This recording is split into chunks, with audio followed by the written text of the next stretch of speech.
তারাপীঠ বেড়াতে এলে কিভাবে সাইট সিন করবেন তা তো আমি আগেই বলে দিয়েছি আমার ভিডিওতে। তাহলে চলুন, এখন আছি আমরা বীরচন্দ্রপুরে। বীরচন্দ্রপুরে কিন্তু বেশিরভাগ সাইট সিন গুলো অবস্থিত। চলুন আমরা দেখি। এখানে দেখুন বাঁকাড়া সিংহদুয়ার রয়েছে। চলুন আমরা ঘুরে দেখি ভেতরে কি কি মন্দির আছে এবং আপনাদের দেখাই। চলুন আমার সঙ্গে চলে আসুন। এই গ্রামটাকে কিন্তু বলা হয়, বীরচন্দ্রপুর গ্রামটাকে মন্দির গ্রাম। দেখতে পাচ্ছে চারিদিকে প্রচুর প্রচুর মন্দির রয়েছে। আসুন ঘুরে দেখি সব মন্দিরগুলো। আমি এখন দাঁড়িয়ে আছি ইস্কনের সামনে, মানে বীরভূমের ইস্কনের সামনে, বীরচন্দ্রপুর গ্রামের ইস্কনের সামনে। আসুন ঘুরে দেখি ইস্কন মন্দিরটা। জানি না ভেতরে ভিডিও করা এলাও আছে কিনা। যদি ভিডিও করা এলাও থাকে তাহলে আপনাদের সম্পূর্ণটা ঘুরে দেখাবো, আর না হলে কিন্তু বাইরে থেকে আপনাদের দেখাবো। বাঁদিকেই আছে হচ্ছে ইস্কনের অতিথি ভবন বা গেস্ট হাউস। দেখুন এখানে চাইলে কিন্তু অনেকে এসে থাকতেও পারেন, রুম বুকিং এর নাম্বারও কিন্তু এখানে দেওয়া আছে।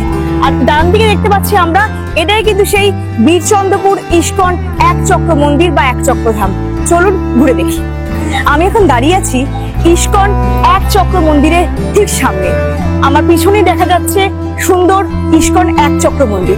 সবাই দেখতে পাচ্ছেন ওখানে একটা সুন্দর চাকা দেওয়া আছে, দুপাশে দুটো ময়ূর আঁকা আছে, মানে মূর্তি আছে আর কি।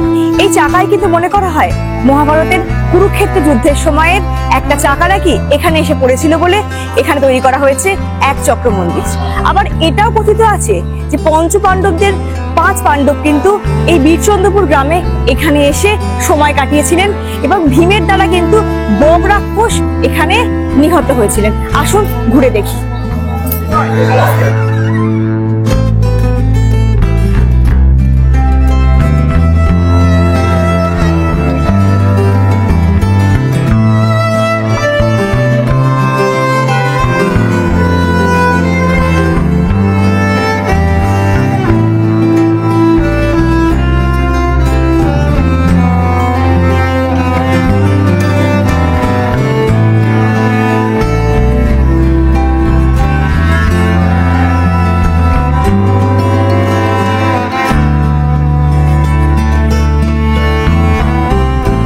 যেকোনো ইস্কনে গেলেই মূল আকর্ষণ কিন্তু ওখানকার নিরামিষ সুন্দর সুন্দর খাবার, খাজা, গজা ইত্যাদি ইত্যাদি। যেমন মায়াপুরে ইস্কনে এরকম পাওয়া যায়, সেরকম কিন্তু এই বীরচন্দ্রপুর ইস্কনেও বিভিন্ন রকমের খাবারের স্টল আছে। তাতে এটা কি খাজা আছে, তাই তো? খাজা কিরকম দাম আছে? আচ্ছা, এখানে খাজা কিন্তু 10 টাকা পিস দেখতে পাচ্ছি। আর এইটা দাদা কি আছে? এটা গজা, মোটা গজা। এটা মোটা গজা। এটা কত টাকা? এটা 10 টাকা পিস। আচ্ছা, 10 টাকার বিনিময়ে বেশ ভালো ভালো খাবার আছে। একদম সব লাগানো আছে। তাহলে 10 টাকার বিনিময়ে কিন্তু এখানে দেখতে পাচ্ছি এটা বালুশাহী। আচ্ছা, বালুশাহী কি 10 টাকা দাম? তাহলে মাত্র 10 টাকার বিনিময়ে আপনারা এখানে পেয়ে যাবেন বালুশাহী, গজা, খাজার মতো জিনিসপত্র। এছাড়াও এখানে পেয়ে যাবেন মালপোয়া। এই মালপোয়া গুলো কিরকম দাম আছে দাদা? 10 টাকা পিস। তাহলে 10 টাকার পিস মালপোয়া, সবই কিন্তু 10 টাকা। তাহলে 10 টাকা 10 টাকা 10 টাকা, 10 টাকার বিনিময়ে আপনারা পেয়ে যাবেন কিন্তু এখানে অনেক কিছু।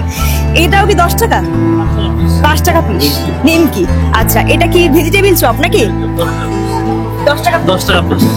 বাহ, তাহলে দেখতে পাচ্ছি 5 টাকা 10 টাকার বিনিময়ে এখানে কিন্তু আপনারা সন্ধ্যা আহার সেরে নিতেই পারেন। লাড্ডু আছে, নিরামিষ কেক আছে। এটা কি দাদা আছে?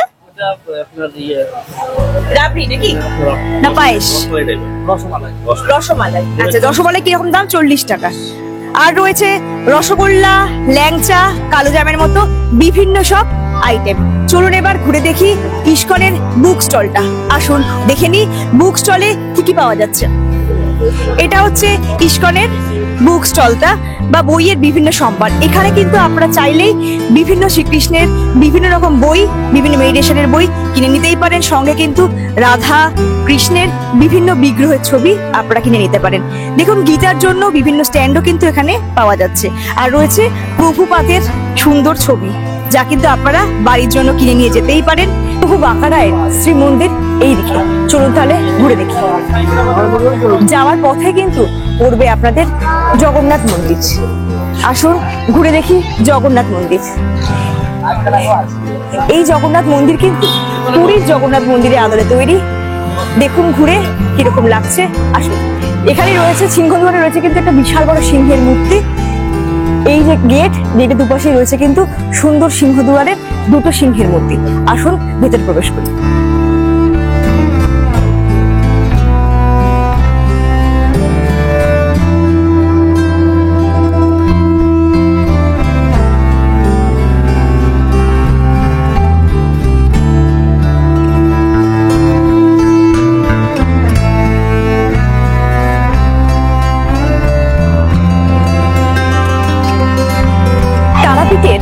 সিনগুলোর মধ্যে এটাও কিন্তু অন্যতম। প্রভু বাঁকারায় মন্দির, এখানেই প্রতিষ্ঠিত আছেন প্রভু বাঁকারায়। আপনারা কিন্তু এই স্থানটা দর্শন করতে একদম ভুলবেন না। আমার সম্পূর্ণ তথ্য অনুযায়ী এটাকে ভ্রমণ করবেন আপনারা।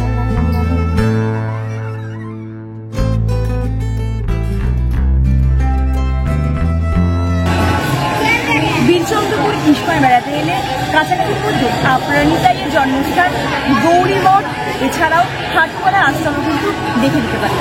ওখানে বেশিরভাগ ক্ষেত্রে ভিডিওগ্রাফি অ্যালাউ নয় এবং আমাদের ভিডিওটা অনেক বড় হয়ে যাচ্ছে, সেই কারণে আমরা কিন্তু এটা সংযোগ করতে পারলাম না। আপনারা কিন্তু অবশ্যই দেখে নেবেন এই স্থানগুলো।